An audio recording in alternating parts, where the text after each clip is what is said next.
Sa isang bansang puno ng ingay ng politika at kontrobersya, sino ang nagsasabi ng totoo? Sino ang nasa panig ng bayan? Welcome to Bayang Pinas, ang news channel na hindi takot maglatag ng katotohanan. Dito, pinag-uusapan natin ang mga isyong may kinalaman sa kinabukasan mo, politika, pamahalaan, at ang tunay na kalagayan ng ating bansa.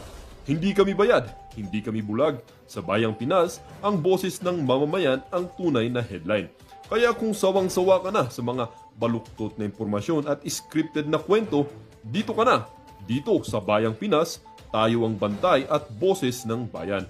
Kung gusto mong manatiling mulat at informed, don't forget to like, share, and most importantly, subscribe dahil sa panahon ngayon, ang kaalaman ay kapangyarihan. Ito ang Bayang Pinas, balitang totoo, pusong makabayan para sa sambayanang Pilipino. Tara na't alamin ang tunay na balita. Po sila sa Lapag. lapag. Wala silang classrooms. Yes. So it's very important Diba nga kinukwento ko sa iyo, may pinuntahan akong lugar dun sa probinsya nila Heart Evangelista. Na isang paaralan na walang reading materials. Pinagawa ko yung eskwelahan at nagpadala ako ng tulong doon kasi walang reading materials. Bulok yung paaralan dun sa lugar nila Heart Evangelista. Ang daming sablay mo, Brad. Ay, tama, Brad. Gago! Ang dami mong sablay. Hindi, una-una kasi, nagpaparinig siya dito. Nagpaparinig siya dito doon sa lugar nila Heart Evangelista. Ang tanong, sino ba si Heart Evangelista? Government official ba siya? Di ba? Alam mo, it's really obvious na ang ginagawa mo, dinidikit mo si Heart Evangelista kay Chis Escudero. Di ba? Na parang doon sa lugar. Eto, anong gusto mo? Ha? Gusto mo ba magpagawa si Chis Escudero ng eskwelahan dyan? Dahil nandyan si Heart Evangelista? Di ba ang pangit lalo nun? Isipin mo ha. Sabihin na natin. Dalawa yan eh. It's either magkasama sila doon sa lugar. Hindi ko kasi alam kung anong lugar yung sinasabi niya. Basta lugar ni Alam mo yung sa dami-daming lugar, ang babanggitin niya Heart Evangelista na napaka-obvious.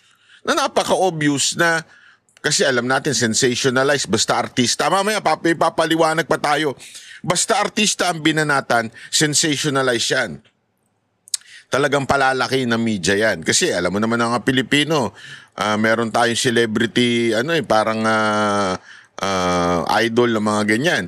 So, alam mo, una, kung yung lugar bang sinasabi mo ay lugar ni Heart Evangelista na hindi lugar ni Chis Escudero, gusto mo bang ipagawa ni Chis Escudero yung lugar ni Heart Evangelista? Di ba sablay yun? Ang ina, yung jowa ba o asawa? Di ko alam, basta pinagawa ng mga eskwelahan doon sa kanila. Hindi tama yun eh. Pangalawang instance, sabihin na natin, dalawa silang may eskwelahan. Ibig sabihin, dalawa sila. Same yung lugar nila. Di ba? Na si Heart Evangelista at si Chis Escudero nakatira sa isang lugar at yan ang tinutukoy mo na walang eskwelahan. Kailan pa naging DepEd Secretary si Chis Escudero?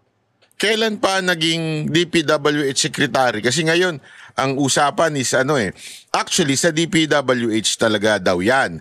Pinalilipat sa DepEd para daw maayos na. Actually, pinalilipat pa nga sa local government para maayos na. Ganito lang kasimple yun. Ang layo ng description o masabi nating job description o responsibilidad ng isang senador doon sa tinutukoy mo. Na alam naman natin, without mentioning Chis Escudero, yun ang target mo. Napapaghalataan tuloy. Alam naman natin kung sinong tumatarget kay Chis Escudero, walang iba kung hindi si Martin. At si Martin naman, di umano daw, allegedly, merong mga pagmamayari o stocks, o may stock siya, may share siya sa mga ilang online gaming. At balita nga daw, di umano, ay ikaw ay isa sa mga endorser. Tanggalin na natin yung aspect na yon, yung factor na yon, na isa kang endorser ng ganire-ganire kasi alleged lang di ba? Pero obvious naman kung sino ang talagang tinatarget si Chis Escudero since the time na nagsalita si Chis Escudero, lalong-lalo na yung sinabi niyang the name that you cannot mention na si Martin Romualdez. Mula nun, talagang matindi na ang atake kay Chis Escudero. At alam ng lahat yan na si Martin Romualdez ay may mga batang vlogger. May umami na nga isa eh. Yung isa naman, tinuro niya kung sino yung parang mga kasali. Di ba? So, ibig sabihin, merong talagang ganong klaseng grupo na di umano alleged ay binabayaran ni Martin para siraan o ilihis ang kwento, ilihis yung corruption issue sa kanya. Di ba? Vice. Yung style mo parang ganun. Hindi, yung style mo talaga parang ganun. Ilang bilyon ba? Hindi, ako nagtatanong lang naman ha. Hindi ko naman yung inakusahan. Ayoko kung mag-akusan, di maganda yun. Pero ilang bilyon ba? Binabayaran ka ba ni Martin? Yung totoo lang. Huwag na tayo maglokohan. Okay lang naman eh. Artista ka naman, talagang endorser ka eh. Di ba? Ibig sabihin, bayaran ka para mag-endorse ng produkto. Oh. Wala namang masama doon. Bakit? Talaga naman, trabaho ng artista yun. Ang artista, bayaran para mag-endorse ng produkto. Tama, mali. O, produkto mo ba si Martin Romualdez? Gago! Hindi, yun na isang tanong lang. Di ba? Isang tanong lang na baka naman produkto mo rin si Martin Romualdez. Di ba? Baka naman. Baka lang. Hindi, ako, nagtatanong lang naman po ako. Hindi, wala naman po akong masamang intensyon. Kasi may nag-message, sabi sa akin, yan, si ay isang, ni Martin, sabi sa akin. Sabi ko, talaga? Totoo ba yan? And ang yaman-yaman na nito ni Vice Ganda, di ba? Bantakin mo, nakabili siya ng jowa. Ay, nakabili ng jowa. Sorry. Sorry naman. I mean, nabilan niya yung jowa ng motor, ng sasakyan, at kung ano-ano pa. Hindi nabili yung jowa. Kaya naman, makahusga naman kayo. Napakasama na ugali niyo. Di ba? Ibig sabihin, mayaman na si Vice Ganda. Kita mo nga siya nga unang-unang merong ano ba yun? Truck ng basura ba yun? Hindi. Truck ng Tesla. Kala ko truck ng basura kasi bunganga niya para puro laman basura. Truck ng Tesla. Di ba? Ibig sabihin mayaman siya. So ibig bang sabihin yan? Wala nang ibig sabihin hindi na siya tatanggap ng endorsement. Hindi ako naniniwala dyan. Alam mo kung bakit?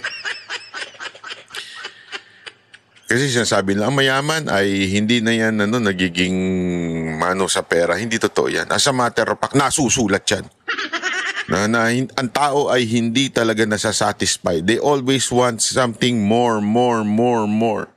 As a matter of fact, when you're rich, yung perspective mo ng more ay mas malaki na. Kasi pagka hindi, ito, walang biro ito Kasi galing ako dyan. Nung ako ay kabataan ko, wala po akong aircon. Totoo. Ngayon kasi normal na may aircon eh. Di ba? Kasi sobrang nga namang init.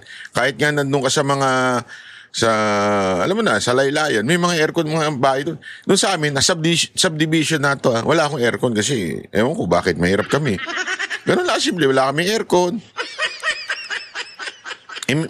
May asthma ako. So gusto ko magka-aircon kasi yung usok sa labas pumapasok, di ba? Yung mga pollen, so sabi ko, gusto ko magka-aircon. Wala talagang pera. Hanggang nagtyaga, alam mo yun, nagtrabaho hanggang tumanda, doon na lang ako nagka-aircon.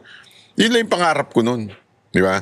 Pero pag pagtagal, hindi lang aircon ng, alam mo yun, gusto mo. Siyempre, may mga iba ka ng gusto, ganito na. Kasi ang tao talaga normal na ganun eh. Lalong-lalo na yung mga tao kurap ang isip. Di ba? Kailangan yan, alam mo yun, magpayaman. Lalo na, kung may sinusustentuhan. Gago! Hindi kasi, alam mo naman, pag may sinusustented, iiwan lang sila niyan pag wala na silang binibigay na motor, kotse. I mean, sandali. Linawin natin, hindi ko sinasabi si Vice Ganda yun I mean, lahat. Kunwari, ikaw, meron kang asawa o kaya meron kang kabit. Yung kabit mo, talagang kailangan mo sustentuhan yun. Kasi pagka hindi mo sinustentuhan yun, yari ka. Iiwang ka niyan. Di ba? Oh, yun ang kaya nga ngayon nagkakaaway-away ang mga mag-aasawa dahil sa ganyan. Wala na may uwi yung mister kasi inuubos ni kabit. Tama, mali. Oh. Ganun din. Ganun din po sa sa pagdating po sa issue ng ng korupsyon. Kailangan mo talagang masustentuhan yung iyong pagnanais na magkaroon ng pera. Kaya hindi ako naniniwala na pag mayaman di na tumatanggap. Hindi ako naniniwala dyan. Vice ganda, ikaw. Naniniwala ka ba dyan pag mayaman na hindi na tumatanggap?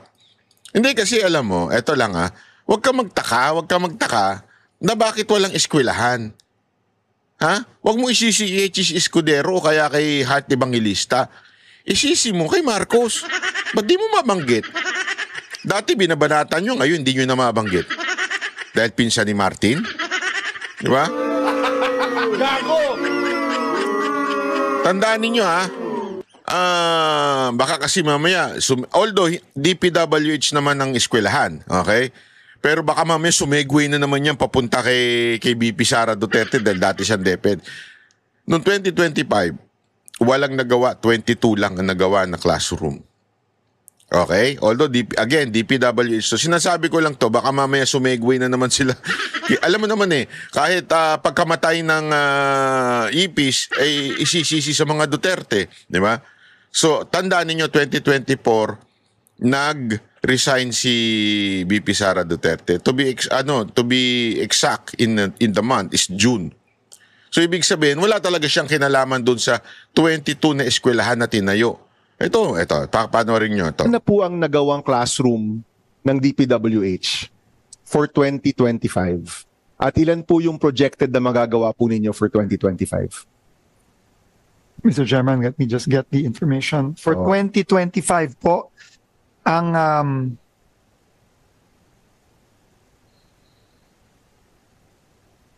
ito ba no? Baba nito. So, for 2025 po, out of 1,700. Grabe Kahit si Secretary Vince napasabing, totoo ba to? Hoy Marcos, totoo ba yan? Tang-inang gobyerno to, no? Tang-inang gobyerno. Nung panahon nga ni Pangulong Duterte, may pandemya na, libo-libong na itayo. Kayo? 22? Anak ka na yung wedding. Tapos ikaw ba is ganda, animal ka? Isisisi mo kay Heart Evangelista o kay Chis Escudero? Bakit hindi mo banggitin si Marcos? Dahil pinsan ni Martin? At si Martin? Ano mo? Ano? Kakilala mo? Hindi, ako nagtatanong lang Ayan na yun. 100 na dapat gawin, 22 pa lang po ang completed at 882 po ang ongoing. Okay, October na. Seka. At meron pong 882 na not yet even started. So, it's a very deplorable rate of only 15.43%. Exactly. So, grabe Kahit siya naiiyak parang, Secretary Vince, alam mo, etong tao na to kasi magaling ito. Sa totoo lang, napakagaling nito. Isa ito sa masasabi nating dahilan kung bakit nag-survive tayo nung pandemya. Walang politika ito. Ito maman to, lang ito public servant talaga ito. Okay? Ito'y nag-serve nung panahon ni Pinoy, nag-serve nung panahon ni Duterte, ngayon nag-serve sa panahon ni Marcos. Wala akong politika yung totoong mama na to. Napakagaling ho nito. Na-observe ko na ito. Napakasipag nito, napakagaling ho nito. Lalo na during the pandemic. Alam niyo yun? Siya talaga, kasi naano ko yun, na ako mismo, na-experience ko yun. Kasi nung panahon ng pandemic, di ba si Mocha nagtatrabaho sa OWA noon, talagang tumutulong siya at saka sa mga vaccine. Pagkailangan talaga ng mabilisan, ito si Secretary Vince noon. Talagang kayang magtrabaho ng todo-todo. Mabilis kumilos. Para itong si Yorme din bilis kilos. Kahit dito, nagtataka siya bakit 22 lang. alam ko may magagawa siya dito. Sa totoo lang, may magagawa naman siya dito. Sana talaga magawa niya ito. Ako'y naniniwala. Pero yun nga, nakakatanga lang. Bakit kanyo? Mantakin mo may isang vice ganda na magsasabi bang walang eskwelahan. Ito masama eh. Sana, kung wala talagang eskwelahan, doon lang sa lugar ni Chis Escudero o sa lugar ni Heart Evangelista. Diba? Hindi, ako nga, sabi ko nga, pambihira to, hindi pa sinabing Chis Escudero, sinabi lang Heart Evangelista, parang walang bayag to, di kayang diretso yun. Ay, parang walang bayag. Parang hindi ata tama yung term na yun. Sorry. Hindi, I mean, when I say bayag balls, ibig sabihin yung courage, di ba? Na, kung ang pinatatama mo si Chis Escudero, huwag mo na idamay si Heart Evangelista. Ba't bang hilig nyo dyan? Dinadamay ba namin yung girlfriend mo ba, yung jowa mo, asawa mo? Ano ba pangalan? Sino ba yun? Hindi naman namin dinadamay yun sa kalokohan mo, sa pagiging bastos mo. Hindi naman namin dinadamay yun. Di ba? Oh. Si Jack lang, ng Banateros, nandang damay dun. Kasi sinasabi nila, takbo daw ikaw presidente. So first lady si Ayo. Ano ba yun? Si Iyon ba yun? Anong pangalan nun? Hindi naman namin dinadamay yun wag mo na idamay si Ate Evangelista. Ano to? Inggit ka ba dahil siya naging talagang nire-represent niya yung fashion sa Paris? Hindi, kasi alam mo ako nakapunta ako ng Paris eh. Diyan sa Paris talagang panalo dyan eh. Lalo na yung mga branded na Diyan tayo talaga na tingin-tingin ng mga branded na mga gamit. Talagang pag Fashion Week dyan, si Heart Evangelista talagang lumalakad. At talagang pipicturean ng mga tao yan. Talagang malupit ang picturean dyan pagka kay Heart Evangelista. Kilala na yan eh. International. Isipin mo si Vice Ganda yung lumakad doon. Putang ina shit. Puta! Isipin mo na lang. Hindi ako papayag na siya magre-representa ng Pilipinas. Ibigay nyo na yan sa Thailand. Huwag na ikaw magrepresenta niyan. Please lang, parang awa mo na. Hindi. Ako nagtatanong lang. Yung banda lang kung bakit bumabanat ka dyan kay Heart Evangelista. Ba't kailangan mo siyang banggitin? Hindi ko maintindihan eh. Alam mo yun, style mo, bulok. Yung parabagang ayaw mo siyang tirahin ng diretsyo, so pinahagingan mo na lang dyan sa lugar ni Heart Evangelista. Mga ganun-ganun pa yung pagmumukha mo. Sa lugar ni Heart Evangelista. Ano ka? Pabira ka Vice Ganda Kasi napapagalata ang inggit ka pagka ganyan. Hayaan mo na kay Heart Evangelista yung fashion. Hayaan mo na sa kanya yun. Sa'yo na yung babuyan. I mean, babuyan ng sa comedy bar kasi binababoy mo yung mga customer mo. I mean, binabanatan mo. Sa'yo na yun. Ikaw na pinakamagaling mambara. Ikaw na pinakamagaling mambuli sa mga show. Ikaw na. Sa'yo na yun. Ikaw na ang hari. Reyna doon. Diba? Wala nang problema. Ikaw na ang reyna doon sa issue ng yung comedy bar. Ikaw na ang pinakasikat na... Ako, matindi respeto ko sa mga stand-up comedian. Alam mo kung bakit? As a matter of fact, pag ako gusto kong turuan yung grupo ko, yung mga Mocha Girls na kung paano mag-spiel, how to entertain, sabi ko sa kanila, panoorin ninyo ang mga stand-up comedian. Kasi mga stand-up comedian, matatalas ang isip niyan. Talagang matataba ang isip niyan. Magagaling talaga. May respeto ako dyan.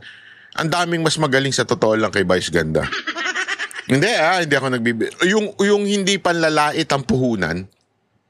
Kasi si Vice Ganda, mula noon, nag-drums pa nga ako dyan. Kita ko na yung niyan, yung ugali niyan, yung lalong-lalo na sa show, yung panlalait ang puhunan. Hindi ko yun eh.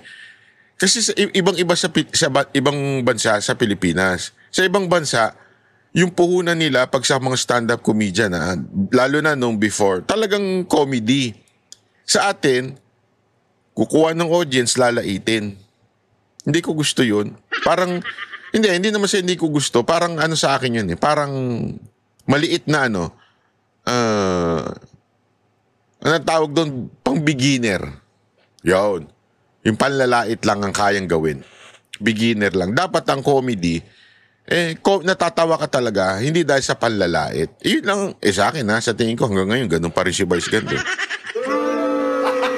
Gago! Hindi na umasenso. Hindi, totoo, hindi ho nag-improve. Kaya ang dami na ngayon sumisikat na stand-up comedian kasi magagaling talaga sila. Hanggang ngayon may mga kasabay kami, magagaling talaga eh. Hindi naman kailangan manlait eh. Si Vice Ganda, parang na-stuck na dun eh. Kaya siguro, ang tindi ng inggit nito kay Heart Evangelista, dalawa lang yan eh. Inggit ka siya kay Heart Evangelista o inutusan siya ni Martin na tirahin si Chis Escudero. Ano sa tingin nyo? Ayan diba? Oh, by the way, highway yung contest pala natin, i-announce natin yan, unya-unya. Kung sino yung nanalo. Kaya lang kasi ayaw daw magbigay ng GCash number eh. Kung ayaw forfeit na lang natin yan. Kasi ang natin dito, moderator natin dito si Ann Harot. Si Ann Harot ang titingin ng mga winner. Siya magde-decide. So kung meron kayong reklamo sa barangay, kayo magreklamo, wag sa akin kay Ann Harot. Siya magbibigay ng tinitingnan niya, nire-research naman niya at dino-double check ko din.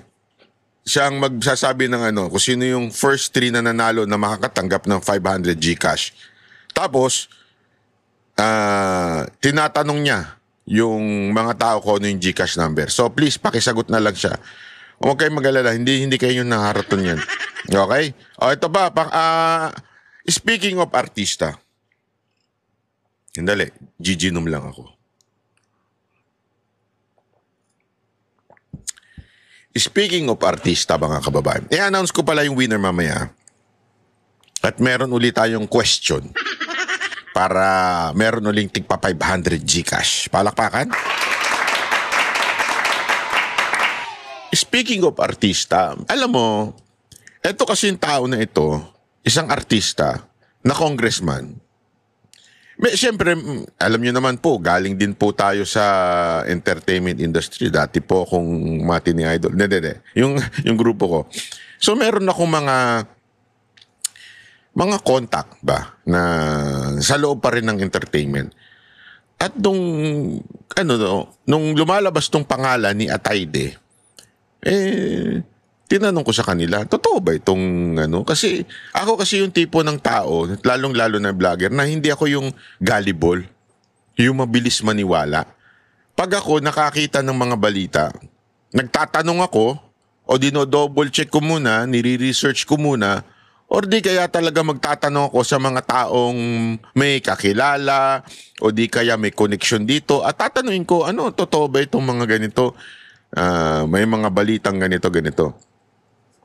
Sabi ko nga ho sa inyo, di ba, kahit ito si Secretary Vince, natin natin yan na-meet So, marami po tayong tinanungan at may mga nagsabi sa akin tungkol kay Atayde na hindi totoo yun, yung binibintang kay Atayde. Hindi naman daw sila nag-contact ni Diskaya or something. Maybe the parents, which is yung parents, hindi naman parte ng gobyerno. Okay? Hindi ho yun politiko. So si Atayde, wala namang connection daw doon. Yung batang Atayde, yung congressman. Sabi ko, bakit naman tinitira? May proof ba? So hanggang may mga nagsabi sa akin na ito, ganito kasi yan. Alam mo, very deceiving ngayon ang gobyerno. Ang gobyerno talaga, gumagamit at bumabanat, binabash ang mga artista. Kaya nga, kung papansin ninyo, yung kay Chis Escudero, laging idinadrag si Heart Evangelista. Na, una-una, eto ako honestly, to be honest sa vlog nila, hindi ko masyadong pinanonood yung kasi yung personality ni Heart, yun yung tipo ng babaeng ayoko. Hindi ibig ko sabihin masama Maano yung personality ni Heart mas strong. Hindi ako masyadong ganun. Ayoko ng ganung strong. Yung sabihin, independent si Heart Evangelista. Hindi ako masyadong ganun. Kaya nga ako walang jowa at asawa Ayoko ng medyo ganun. Ano ibig ko lang sabihin? Ibig sabihin, independent si Chis Escudero tsaka si Heart. They have their couple, but they have different lives. May diskarte si Heart, may diskarte si Cheese Escudero. Hindi ko maintindihan bakit lagi ikino-connect si Heart Evangelista kay Cheese Escudero. Di ba? Hindi mo napapansin? Every time na umaano si never kong nakita na pinagtanggol naman ni Heart si Cheese para i-connect siya doon, di ba? Pinagtanggol ni Heart yung sarili niya nung siya na yung binabash. Kasi binabash siya na nepo, something like that. Nakalimutan nyo ba na dating may issue na nga yan? Anong issue? Mayaman kasi sila. At ang balita, mayaman na mayaman, sobra. Hindi mayaman lang na yung umiinom sa Starbucks o yung bumili ng isang bag tapos hindi na nagpalit forever in their life. Hindi ganung mayaman. Ito yung tipo ng mayaman na talagang elitista. Laking pamilya ng mayayaman talaga ito. Kilala na mayayaman ho ito. Kaya nga, di ba, may balita pa no na medyo may problem, parang hindi matanggap ng family. Pero ngayon okay na eh. Yung si Cheese Escudero kasi politiko. Alam niyo yun? So, si Heart Evangelista, nung binabash siya na kesyo, yung pera daw niya na pinambibili niya, pinang-fashion niya, yung mga gamit niya ay galing kay Cheese Escudero, malabo po yun. Malabo ho yun kasi napakahalatang-halata naman sa personality ni Heart eh. Pero bakit kinokonek sa kanya? Kasi nga, pag artista at binash mo, maingay. Pag maingay, matatakpan na yung mga tunay na issue. Halimbawa, si Martin. Where na you? Andiyan ka pa ba? Ano na nangyari sa'yo? Nangayayat ka na ba ng tuluyan? Tingnan ninyo, wala na. Parang naglaho na si Martin. Di ba? Hindi nyo napansin yon? Kasi nga sa mga issue ng artista. At may nagsabi sa akin, ngayon ko na lang sabihin, na yun din ang issue kay Atayde. Kasi si Atayde artista rin eh. Tapos may artista pang asawa, si Maine, di ba? So, ibinabash ng todo para mawala ang atensyon kay Martin. May nagkwento pa nga sa akin, ano yan? Troll ng mga speaker troll yan. Yan ang babash kay Atayde. Para madiin si Atayde, maingay, si Maine Mendoza, maingay. Siyempre, kilala natin sikat eh. Yung mga kasi halimbawa, sa dami-dami ng congressman bakit si Atayde ang naging yung natatandaan? Kasi nga artista. Tapos si Maine pa, Mendoza, di ba? So talagang maalala mo siya. Pero ba't di nyo naaalala yung ibang congressman na binanggit? Wala kasing jowang artista eh. Nakukuha nyo yung ibig sabihin because of the artista factor. Kaya pala, binabash ng todo si Atayde. So ako, noong una, sabi ko, totoo ba yan? Baka naman hanggang sa kinlear siya ng DPWH. Doon ako nagulat. Sabi ko, aba, totoo nga. Ito. Ayan Sabi dito, ayon mismo sa DPWH, walang ghost project sa Quezon City 1st District. Ang lupit. Walang multo sa akin distrito, yan ang sinabi ni Arjo Atayde. Walang ghost project sa atin. At nilinaw rin ng DPWH na sa 69 na umano yung mga ghost project na lubas sa media, 7 sa mga ito ay nasa distrito ni Atayde. Kumpirmado namang na kumpleto ang 5 sa mga ito habang natigil ang 2 po dahil sa mga hindi na-resolve ang problema. Kabilang ang nasuspending proyekto sa Mariblo Creek. Nakadokumento at meron ding photographic evidence ang lahat ng proyekto. So ibig sabihin, walang ghost project si Atayde.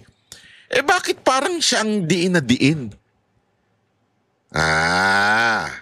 Kasi nga po, idinidikit yung father ni Atayde sa mga Diskaya. Sino ho ba si Diskaya? Si Diskaya lang naman ang unang nagbanggit na may tinatanggap si Saldico at si Martin Romualdez. Yon. So, kung sino man ang, alam mo yun, kung sino man ang dumikit o nakausap Siguro dating magkakilala ho itong yung tatay at si Diskaya. So ikinunik na nila. Kasi nga mahilig nga sila mag-connect ng ganyan. At alam natin yung mga Duterte supporter kasi yung ang Davao Oriental na-connect sa Davao City.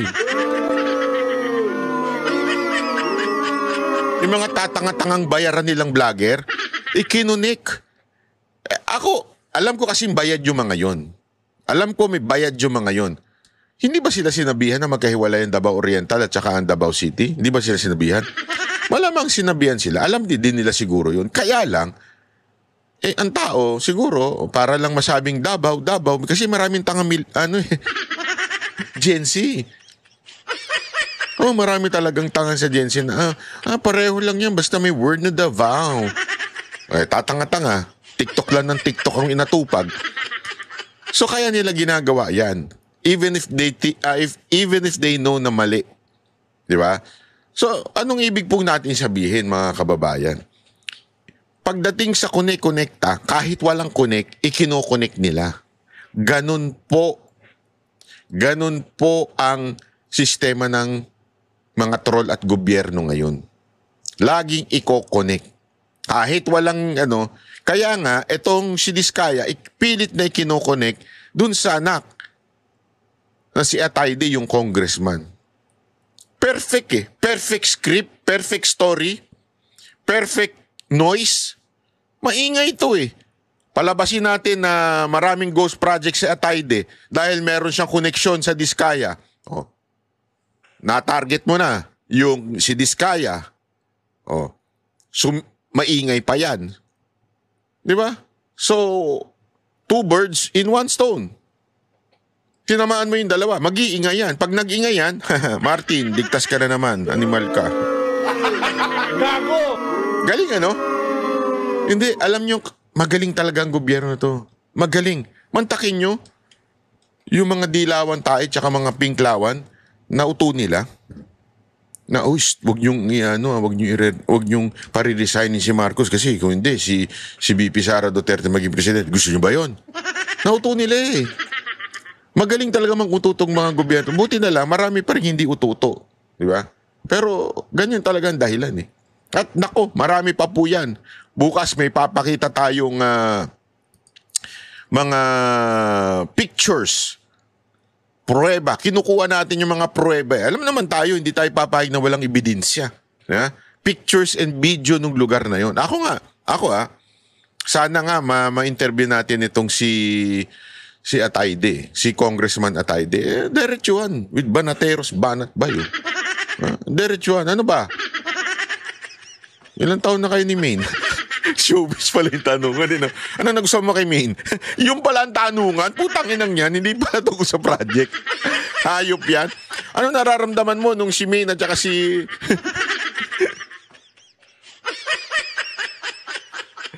Hindi, pero alam mo, ang magaling na artista ito si Atayde. Napanood ko yung kanyang pelikula na Bagman ba yun? Tama. Napanood ko yun. Maganda yung kanyang pelikula na yun. Anyway, ito pa. Pag-usapan naman natin itong...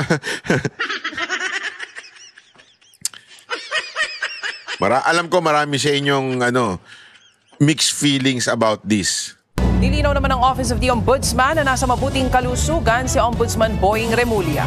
Kasunod yan ang paglahad ng kalihim na nagkaroon daw siya ng leukemia matapos sumailalim sa quintuple heart bypass surgery noong taong 2023. Pagtitiyak ng Office of the Ombudsman, determinado sila na panagutin ang mga responsable sa flood control scandal. Ang pangalawang buhay raw ni Remulla ay nagbigay sa kanya ng determinasyon at paninindigan na wala raw siyang dapat ikatakot o kaya'y ipagpaliban. Mga kapatid, Ruth Cabalco, para sa mabilis na pasada ng mga balitang dapat niyong malaman, mag-follow. Alam mo, bakit mixed feelings?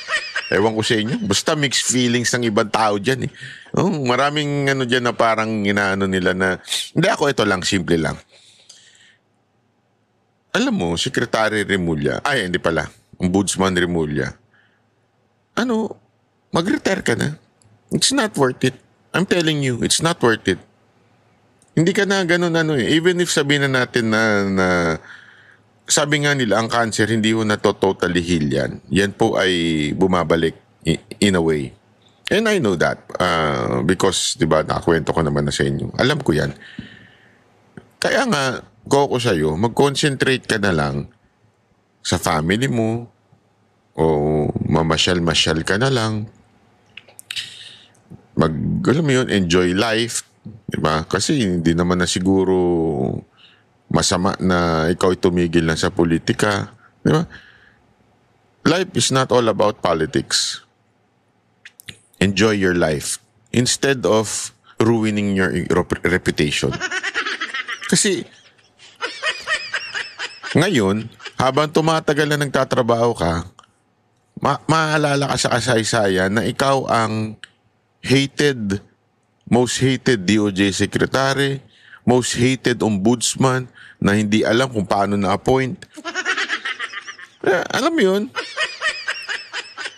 Sirang-sira ng reputasyon mo eh. Ikaw isa sa mga dahilan kung bakit allegedly na-kidnap itong si Pangulong Duterte sa papuntang Dahig. Ano mo yun? Ikaw, nasira eh. Nasira talaga. Gusto mo pa bang masira? Unless merong utos sa'yo na linisin sa ombudsman. Hindi natin alam. Kasi, ako halimbawa pa ako pag nalaman kung meron tayong hindi magandang sakit, hindi na ako yung gagawin ko na yung mga importanteng bagay na o di kaya alam mo yun, hindi na ako magaganyan-ganyan pa. Hayaan kong, syempre, you're going to try your best, di ba? Na iwan ang mundo na ito na maganda ang pangalan mo. Ganyan? Gusto mo ganyan ang pangalan mo? Ang ina, shit. Hindi ako papayag na ganun. Diba? Ay, naku. Ito pa. Pag-usapan natin to. Sinagot po ng Malacanang ang pahayag ng isang grupo ng mga negosyante tungkol sa umano'y mabagal na usad ng mga reklamo laban sa mga dawit sa flood control scandal. Ayon sa palasyo, huwag mainip dahil dapat ay naaayon sa batas ang bawat hakbang. At live po mula sa Kuala Lumpur sa Malaysia, nasa frontline ng balitang yan si Maricel Halili. Mase, anong sagot ng palasyo dito sa medyo maanghang na pahayag nga ng grupo ng mga negosyante at ilang labor groups din tungkol sa mabagal na usad ng investigasyon dito sa flood control scandal?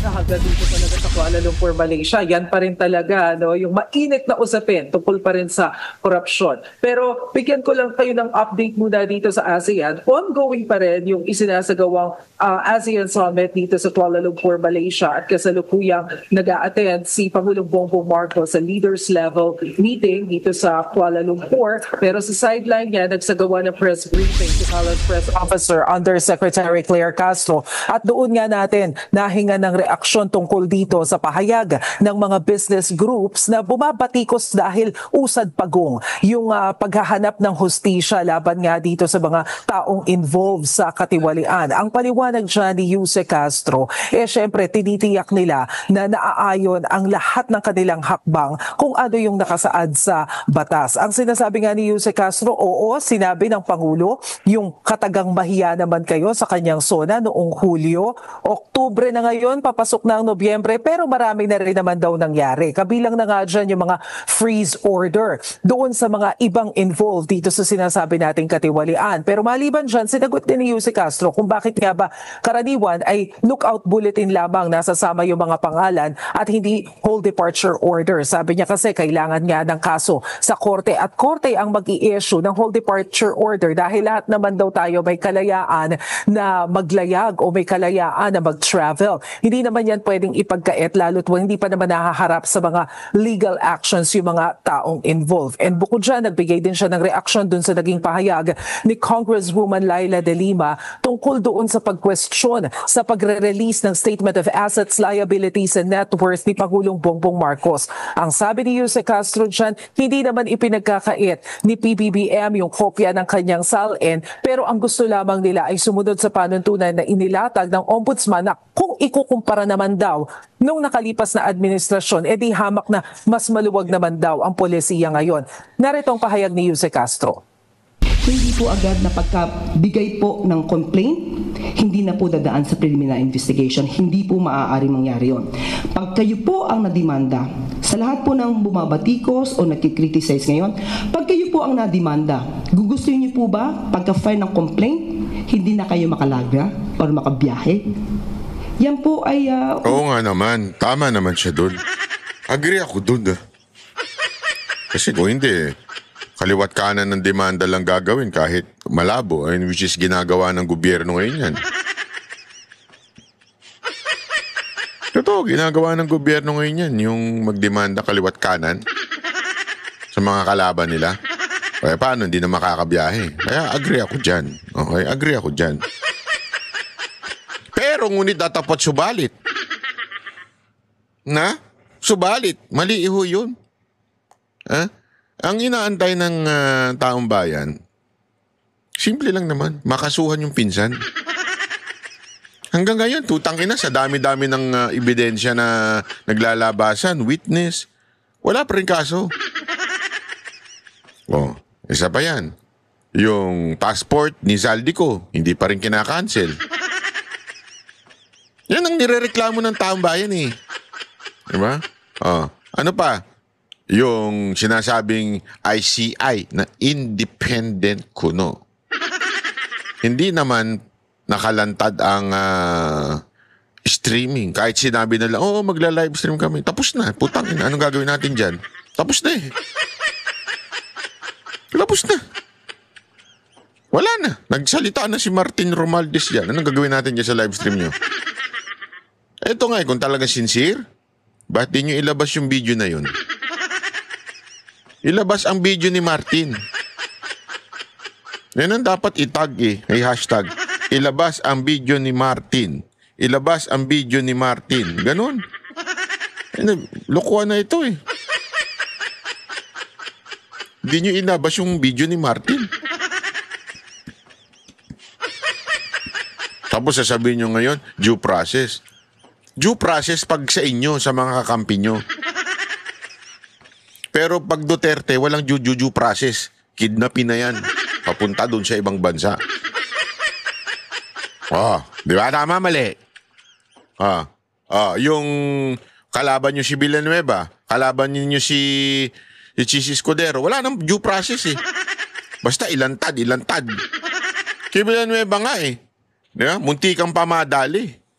Munti kang pang mano yung sa ombudsman eh. Ipapatupad daw yung sa ombudsman. Buti na lang. Mahina ang memory nung ating yung ating ombudsman. Kung hindi, madadali pa si Villanueva dun. Tama, mali? Kasi nga, kayo yung due process nyo one-sided. Para kayong mga babae. One-sided ang pagmamahal. Yung lalaki lang ang nagmamahal. Ang babae, namemera lang. Ay, ba't ganun? Grabe ka naman banat ba? Gago! Hindi, kasi kwento sa akin ng mga kaibigan natin niya sa mga tabi-tabi eh. O kaya naman minsan, ito naman minsan senaryo. Yung babae lang ang nagmamahal at nagbibigay ng NMAX. Yung mga lalaki, namamakla ang puta. Gago! Puro one-sided? Ano ba yan? Kayo din po ay mabibiktima kapag wala pong due process. Kala mo talaga, totoo, no? Siya kanina nakakuha naman tayo ng kopya ng intervention ni Pangulong Bongbong Marcos sa pagdalo niya doon sa ASEAN-US Summit kahapon. Base doon, inihayag niya harap-harapan kay US President Donald Trump at sa iba pang mga miyembro ng ASEAN na ang kanyang pagkadismaya dahil nga doon sa nagyayaring mga insidente sa West Philippine Sea. Dito rin niya binigyang daan na importante yung suporta ng iba't ibang mga bansa para mapanatili ang kapayapaan sa nasabing rehiyon sa pamamagitan ng pagsunod nga doon sa ating international law. Cha? Yes, Maricel, parte nung sulat nito mga grupo ng mga negosyante, gusto nilang mabigyan ng mas matinding pangil pa o powers itong ICI, contempt and subpoena powers. May tugon ba ang palasyo ukol dyan? Nasagot din yan kanina ni Jose Castro at ang paliwanag niya dyan, kung ang National Bureau of Investigation nga wala namang contempt powers pero makikita naman daw yung naging accomplishments ng ahensyang ito na natutugis din naman yung mga taong involved sa iba't ibang mga kaso na iimbestigahan din naman daw ng maayos. Ganon din yung tingin nila dito sa Independent Commission na meron din naman silang subpoena powers, pwede naman silang magpatawag ng mga taong posibleng involved dito sa mga katiwalian kaya makakapagsagawa pa rin sila ng investigasyon kahit na wala itong contempt powers. Pero ang importante ngayon daw ay kumikilos din naman ang ICI at tuloy-tuloy ang investigasyon. Alam nyo, wala talaga eh. Wala kayong kwenta. Hindi, wala mangyayari dyan sa mga pautot ninyong ICI. Kaya tuloy, nagagalit na yung taong bayan eh. Alam mo, bukas pag-uusapan natin yung nangyari doon sa ito pag-usapan natin yan bukas Ayan. Noong December 1989, Ayan. nakangiti pang lumabas ang Noy diktador ng Romania sa pag-usapan natin yan. Hindi, kasi napanood ko ito kay Jay, dinidiscuss niya ito yung tungkol dun sa Romanian na diktador na tinanggal. Alam mo, ang daming, hindi ako nagbibiro nung pinanonood ko ito. Ang daming hawig sa bansa natin. Ang dami. May kulang lang. Pero maraming hawig sa bansa natin. Yan po pag-uusapan natin. Pag-usapan na nga natin ngayon yan. Ngayon na natin pag-usapan para madali na natin. Noong December 1989, nakangiti pang lumabas ang Noy diktador ng Romania. May tatanong ako sa inyo mamaya. Yun yung Gcash natin. Kaya dyan lang kayo. Dyan lang kayo. Sa balkonahin ng kanyang opisina at nagsimulang magsalita sa harap ng 100,000 mga Romanian na nakatayo sa plaza. Dahil sa masigabong palakpakan na sumalubong sa kanya, agad niyang pinangakuan ng dagdag sahod at malaking pensyon ang lahat ng mamamayan ng bansa. Ngunit lingid sa kanyang kaalaman na ang taong bayan pala na naroon ay hindi pumunta upang pakinggan ang kanyang mga talumpati at matatamis na pangako. Bagkus, sila ay naroon upang sa wakas ay tapusin na ang kanyang brutal na rehimeng puno ng korupsyon at kasamaan na naglagay sa Romania sa rurok ng kahirapan. At ang mga sumunod na pangyayari ay siyang magiging masaklap na katapusan ng nasabing diktador at ng kanyang asawa na nakabroadcast pa ng live sa TV at radyo hanggang sa kanyang huling paghinga na pinanood at pinakinggan ng 100,000 mamamayan ng bansa na Firing squad, grabe, sana all. I mean, yung mga tiwaling opisyal. Bang sa kanyang pagbagsak. Ayaw, good vibes daw, pero yung kanyang kinikwento, bad vibes, joke lang. Ipinanganak si Nicolae Ceausescu noong January 26, 1918 sa liblib na baryo ng Scornicesti sa Romania. Hinubog ng mahirap na panahon noon ang batang Nicolae at kaagad namulat ang kanyang mga mata sa realidad ng buhay. Sa murang edad na 11 anyos, nagpasya si Nicolae na maglayas at iwan ang kanyang mapang-abuso at lasinggerong tatay kahit na wala pa itong kamuwang-muwang sa mga bagay-bagay. Kalaunan ay naging miyembro ang binata sa papausbong na Communist Youth Movement ng Romania. Matapos ang pagdurusang kanilang pinagdaanan noong ikalawang digmaang pandaigdig mula sa kamay ng mga Nazi, muling inukupa ang Romania, ngunit sa pagkakataong ito ng Soviet Union at isa sa mga naging impluensya ng mga Soviet sa mga Romanian ay ang lalong paglakas ng ideya ng komunismo. Noong 1936, dahil sa kanyang partisipasyon sa pag-aalsa para sa pagbabago, sa edad lang na 18 anyos ay tinuring na ng mga otoridad si Nicolae bilang isang wanted na aktivista. Nang madakip, kaagad kumalat sa kanilang komunidad ang kanyang mugshot, isang larawan na magpapalakas sa kanyang reputasyon bilang takapagsulong ng komunismo. At grabe, komunista pala ito. Tapos alam mo, yung siguro nagrally-rally, tapos kinulong. Alam mo na mga komunista, ganyan sila, yung mga mga ajit sila. Tapos pag nakulong sa kanila, trophy yun. Parang yun, estrella sa kanila yung pagka nakulong. Imaheng habang buhay na tatatak sa alaala ng lahat ng mga Romanian. Ilang beses naglabas-masok si Nicolae Ceausescu sa iba't ibang intermittent camps para lang magtino. Isa sa mga naging katuwang niya sa bilangguan noon ay si Gheorghe Gheorghiu Dej, na katulad niya ring panatiko ng mga komunista na kagaya nila Karl Marx, Vladimir Lenin at Joseph Stalin. Di tumagal ay naging malapit ang isa't isa. Mga idol yan ng mga makakaliwang representante natin sa Pilipinas. Dahil sa kanilang matinding pagkahumaling sa komunismo at sa hindi inaasahan ay nakabuo ng matinding alyansa na maghahatid sa kanila sa tuktok. Noong 1947, matapos ang ilang siglo ng monarkiya, pumalit sa pwesto ang Romanian People's Republic, isang bagong forma ng pamumuno na suportado ng komunistang Soviet Union. At itinanghal si Gheorghe Gheorghiu Dej bilang ang pinakaunang communist leader ng Romania. Bilang kanyang malapit na kaibigan, iniluklok din si Ceausescu bilang ang Deputy Minister of Armed Forces.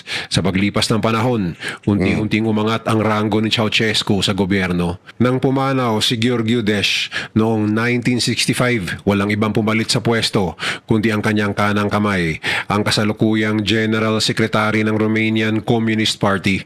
Walang iba kundi ang matalik niyang kaibigan na si Nicolae Ceausescu. Sino ang mag-aakala na ang isang dating palaboy-laboy sa lansangan at lugmok sa kahirapan ay siya palang magiging supreme leader ng Romania? Gamit ang kanyang impluensya at kapangyarihan, di tumagal ay itinanghal na nga si Ceausescu bilang ang bagong presidente ng Romania noong 1967. Nung una, kahit isinusulong pa rin ang ideolohiya ng komunismo, isinulong niya rin ang liberalismo sa Romania na siyang magbibigay sana ng kalayaan at komunismo at liberalismo, aba?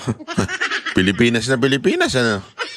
O, yung mga komunista at saka yung mga liberal, nagsama-sama. O, mga hindot kayo. Karapatan sa taong bayan para sa inaasam-asam nilang pagbabago at upang idistansya ang kanyang liderato mula sa Soviet Union. Minsan niya pang kinundina ang pagsakop ng USSR sa Czechoslovakia at Afghanistan noong 1968. Subalit kagaya ng napakaraming mga pinunong nauna sa kanya, di tumagal ay babaguhin rin ang ambisyon para sa kapangyarihan at kayamanan si Nicolae Ceausescu. 6 na taon mula nang siya umupo bilang leader ng Romania. Tila ba bigla na lang nagbago ang ihip ng hangin. Noong 1971, matapos bumisita sa China at North Korea, na-inspire si Ceausescu sa pamamalakad ni Mao Zedong at Kim Il-sung at bigla na lang naisipan na ibasura ang liberalismo sa Romania at tuluyan nang niyakap ang pagiging isang ganap na komunista at bumalik sa pagiging tuta ng Soviet Union. Lahat ng kanyang mga pinangako noon ay bigla na lang maglalaho ng ganun-ganun na lamang. Sa kanyang obsesyon para sa total control sa buong Romania, ang dating tinuring ng karamihan bilang isang bayani ay unti-unting naging isang katakot-takot na diktador. Walang naglakas loob na magsalita laban sa presidente at wala ring naglalakas loob para kumalaban sa kanya sa politika ng mga panahong yon.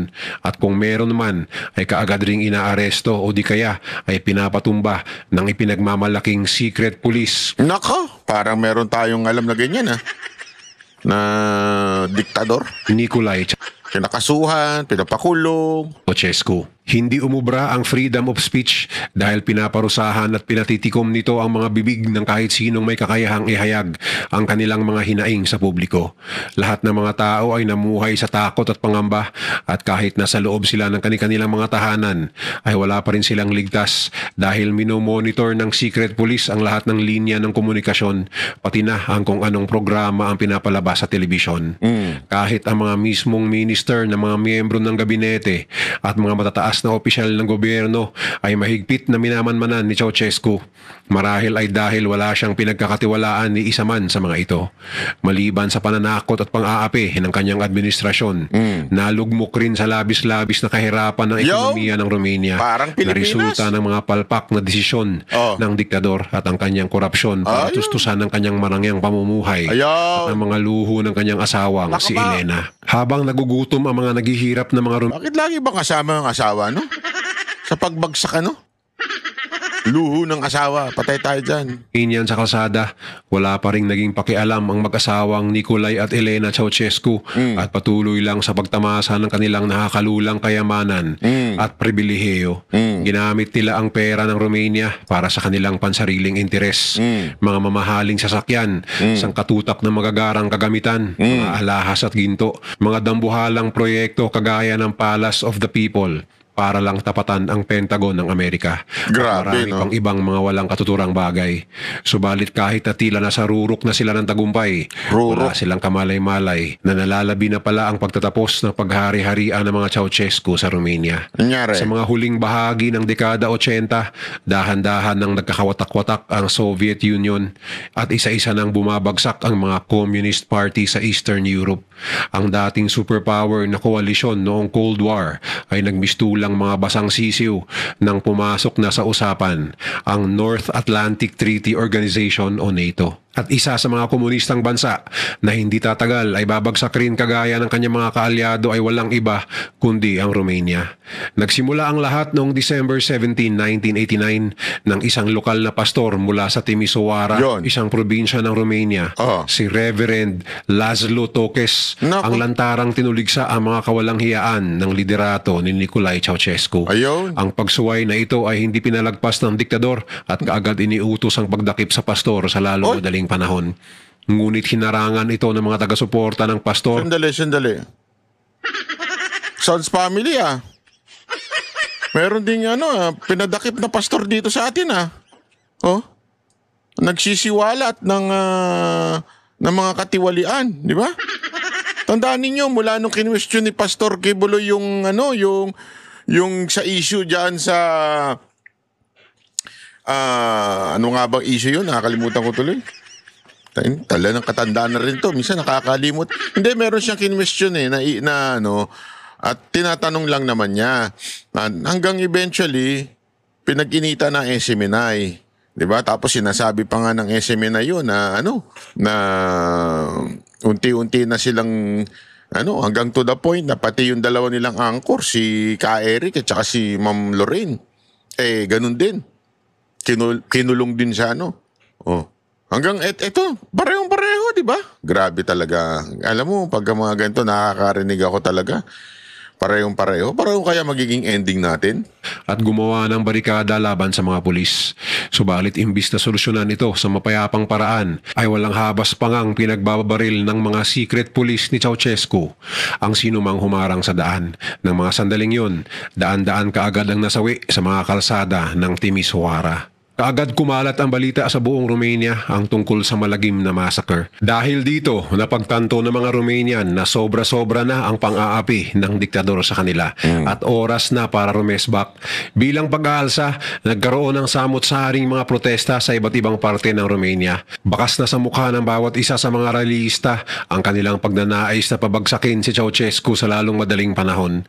Upang subukang pakalmahin ang tensyon na nararamdaman ng mga mamamayan at sa kanyang pagkadisperado na makuha muli ang loob ng kanyang mga nasasakupan, nag-organisa si Nikolai Ceausescu ng isang napakalaking rally sa harap mismo ng Kapitolyo sa Bucharest na ipapalabas ng live sa telebisyon sa buong Romania.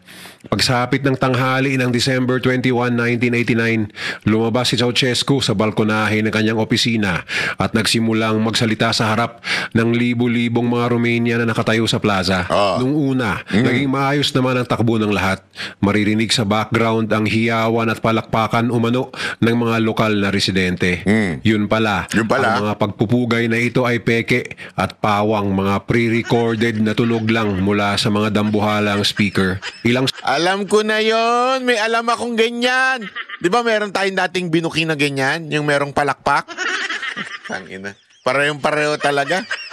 Hayop yan, di ba meron tayong binuking na ganyan yung palakpak na tapos piniplay lang habang naglalakad yung isang presidente dyan. Ay, naku po. Tuloy-tuloy. Sandali pa ang lumipas ang kani-kanina lang ay kalmadong pagkatalumpati ay magiging isang kaati-atikabong eksena. Habang nagsasalita ang diktador sa harap ng kanyang mga nasasakupan, maririnig na lang ang sigawan ng mga tao sa baba, mga sigawan na hindi kasali sa recording, mga sigawan na puno ng galit, kasama ang mga paghihimok na wakasan na ang diktadorya ni Ceausescu. Sa kabila nito, naging kalmado pa rin ang diktador at pinagpatuloy ang kanyang talumpati sa pag-aakalang mababago niya ang saloobin ng mga taong bayan, lalo na at nakabroadcast ito ng live sa lahat ng istasyon ng TV at radyo sa Romania. Maya-maya lang ay ipinaalam ni Elena kay Nicolai na may nagpaputok ng baril sa malayo, habang binalaan na rin sila ng kanilang mga security personnel na mayroong mga relihista na nakapasok na sa gusali. Kahit pinilit ni Ceausescu na pakalmahin ng mga tao, hindi niya pa rin napigilan ang paglapit ng ibang mga relihista papunta sa kanyang mismong kinatatayuan. Gayunpaman, nagpatuloy pa rin si Ceausescu sa pagsasalita, at kahit pa nga pinangakuanan niya ang mga tao ng mas mataas na sweldo at mas malaking pensyon, tila ba wala ng plano ang mga ito na makinig pa sa mga kasinungalingang lumalabas mula sa kanyang bibig. Sa mga sandaling yun, malinaw na ang Buti pala yung mga yan, hindi na nakinig eh. Yung mga tatanga-tanga sa atin, nagpapaniwala pa. Hindi, presidente, nagsimula ng ganyan-ganyan. Na laban sa korupsyon. Daming tanga sa Pilipinas, na ang mga tao kay Nicolae Ceausescu at panahon na para tapusin ang paghahari-harian nito sa Romania. Nang matapos na siya sa pagsasalita, hindi pa rin umalis ang mga realista. Bagkus ay nanatili pa ang mga ito sa labas ng Kapitolyo at nagpatuloy sa pagkuprotesta. Halos lahat ng mga naroon ay walang ibang gusto kundi patalsikin si Ceausescu sa pwesto. Matapos niyang marinig ang lahat ng hinaing ng mga Romanian, imbis na solusyonan ito ng maayos, kagaya ng inaasahan, ay bigla itong nag-alboroto at inutusan ng kanyang hukbong sandatahan at mga secret police na sugpuin ang lahat ng mga nagrarally sa kahit anumang paraan. Ang pinakamalaking desisyon na gagawin ni Ceausescu sa kanyang 2 dekadang pamumuno na magiging dahilan ng kanyang biglaang pagbagsak. Pagsapit ng gabi, nagmistula ng parang isang war zone ang mga kalsada ng Bucharest na kabisera ng Romania.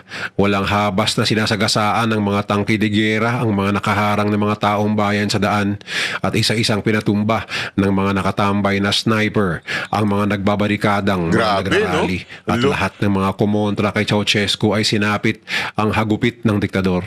Kinaumagahan, hindi na mabilang kung ilang daan ang namatay matapos ang kahindik-hindik na bakbakan. Dahil sa dami ng dumanak na dugo sa Bucharest, kinailangan pang gumamit ang mga sundalo ng water cannon para lang linisin ang mga nakakalat na mga dugo at bangkay sa kalsada. Samantala, nang humupa na ang tensyon sa labas, naging kampante si Ceausescu ng mga oras na yon dahil inisip niyang kontrolado na ng kanyang mga tauhan ang sitwasyon. Ngunit yun ang inakala niya. Ang hindi niya alam, ito palang magsisimula ang kanyang malagim na bangungot. Kinabukasan, December 22, muling umusbong ang mga realista sa kalsada, ngunit sa pagkakataong ito, hindi na umalma ang mga sundalo at mga pulis. Hindi na sila nagpaputok at hindi na nila hinarangan ng Kapitolyo. Bagkus ay sumali pa nga ang mga ito sa protesta, hudyat ng pagsiklab ng isang malawakang revolusyon ng mga Romanian. Natatanaw na ni Ceausescu ang daan-daang libong mga naghihimagsik na mga Romanian, at lahat ng mga ito ay nagkaisa para sa iisang layunin, ang patalsikin siya. Sa loob ng ilang minuto, napalibutan na si Nicolai at Elena Ceausescu sa loob ng kanilang headquarters sa Kapitolyo ng mga taong gusto. So, madaling salita, hindi na kumampi sa kanila yung mga sundalo. Pinalibutan na sila. Naku po, antay tayo dyan. Silang patumbahin. Dahil sa takot, kaagad silang pumunta sa rooftop ng gusali upang tumakas, lula ng isang helicopter upang pansamantalang makahanap ng mapagtataguan.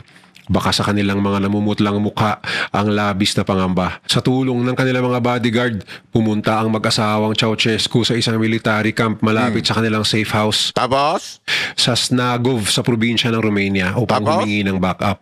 Subalit dahil sa napakagulo nilang sitwasyon, itinaboy siya ng mga sundalo roon. Tinaboy? Buti pa yung mga sundalo dyan, Meron silang, meron silang honor.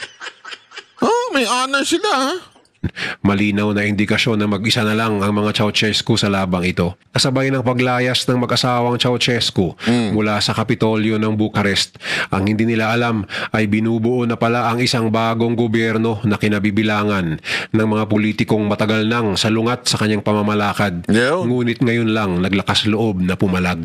Mula sa military camp sa Snagov ay lumipad silang muli at sinubukang pumunta sa baryo ng Taitu kung saan mayroon pa raw natitirang mga tapat na kaalyado si Ceausescu. Ngunit bigla na lang nilang narinig sa radyo na mahigpit na ipinagbabawal ng bagong gobyerno ng Romania ang paglipad sa himpapawid at lahat ng hindi aprobadong flight ay hindi sila magdadalawang isip na paulanan ng mga anti-aircraft missile. Grabe. Dahil dito, napilitan ng mag-asawa at ang kanilang dalawang bodyguard na bumaba sa kalagitnaan ng highway. Buti na lang at mayroong dumaang kotse, isang mekaniko na papauwi na sana at nagmabuting loob na paangkasin ang tumatakas na diktador. Nung una, para bang tinutulungan pa niya ang mga ito na makalayo-layo mula sa Bucharest. Inihatid ng mekaniko ang mga Ceausescu sa isang agricultural institute sa dulo ng syudad ng Târgovista para daw magtago. Ngunit nang sinalubong sila ng manager ng gusali, kaagad silang ipinasok sa isang silid at mahigpit na kinandaduhan. Maya-maya pa, dumating na ang mga lokal na... Grabe, no? Tao na talaga yung nagalit sa kanila, no? Oh, tao na mismo talaga. Ewan ko ba sa atin? Upang arestuhin si Nikolai at Elena at dinala sa isang malapit na barracks. Sa barracks, walang ibang inatupag ang bagong administrasyon, ang National Salvation Front o NSF, kundi ang paghahanap ng paraan para maparusahan ang mag-asawang Ceausescu. Kaagad ikinasa ng NSF sa pamumuno ni Ion Iliescu ang isang mabilisang military tribunal para imbestigahan at litisin ang mga Ceausescu para sa mga salang genocide, korupsyon, pagsira sa ekonomiya ng Romania at ang tangkang pagtakas sa bansa. Dala-dala ang nakulimbat nilang $1 bilyong mula sa kaban ng bayan. Habang nagsasalita ang lahat, tinatawanan lang ni Nicolae Ceausescu ang mga paratang dahil hindi naman niya kinilala ang korting yon. Subalit ang kanyang mga halakhak... Tinatawanan pa, oh. Parang may kilala akong ganyan eh. Pag ini-interview, tawa lang ng tawa. Lalo na nung panahon na in-interview siya ng foreigner. Tapos sabi sa kanya, what can you say about your corruption? Tapos, what's funny, Mr. President? May ganun eh. What's funny, Mr. President? Parang ganito, tinatawan-tawanan lang. Pangiti-ngiti ay bigla na lang mapapalitan ng sindak ng marinig ang malagim na hatol laban sa kanya.